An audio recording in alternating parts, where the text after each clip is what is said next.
പ്രസവത്തിന് പിന്നാലെ അണുബാധയെ തുടർന്ന് യുവതി മരിച്ച സംഭവത്തിൽ തിരുവനന്തപുരം SIT ആശുപത്രിക്കെതിരായ പരാതിയിൽ വിശദ അന്വേഷണത്തിന് ആരോഗ്യവകുപ്പ്. ശിവപ്രിയയുടെ മരണം അന്വേഷിക്കാൻ വിദഗ്ധ സമിതി രൂപീകരിക്കും.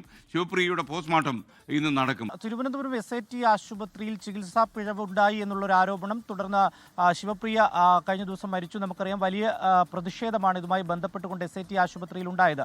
ഈ ശിവപ്രിയയുടെ മൃതദേഹം ഇപ്പോൾ തിരുവനന്തപുരത്തെ മെഡിക്കൽ കോളേജിലെ മോർച്ചറിയിലാണ് ഉള്ളത്. 10 മണിയോടുകൂടി RTOയുടെ നേതൃത്വത്തിൽ ഇൻക്വസ്റ്റ് നടപടികൾ പൂർത്തിയാക്കി പോസ്റ്റ്മോർട്ടം നടത്തുമെന്നുള്ളതാണ്. കഴിഞ്ഞ ദിവസം ബന്ധുക്കളും അത്തരത്തിലുള്ള ഒരു ആരോപണമാണ് അല്ലെങ്കിൽ ആവശ്യമാണ് മുന്നോട്ട് വെച്ചത്.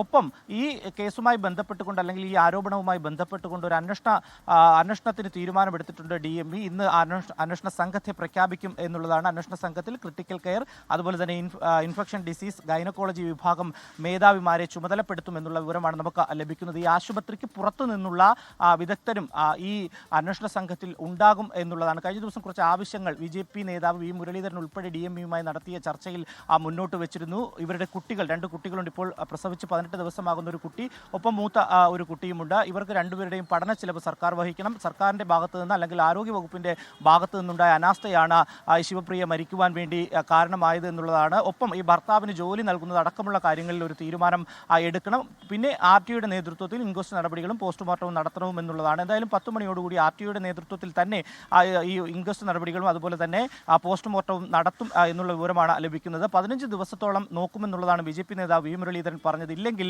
15 ദിവസത്തിനു ശേഷം അതിശക്തമായിട്ടുള്ളൊരു സമരത്തിലേക്ക് പോകും എന്നുള്ളതാണ്. എന്തായാലും നിലവിൽ SIT ആശുപത്രിയിൽ നിന്നല്ല ഈ ഒരു അണുബാധ ഉണ്ടായത് എന്നുള്ളതാണ് ആശുപത്രി അധികൃതർ പറയുന്നത്.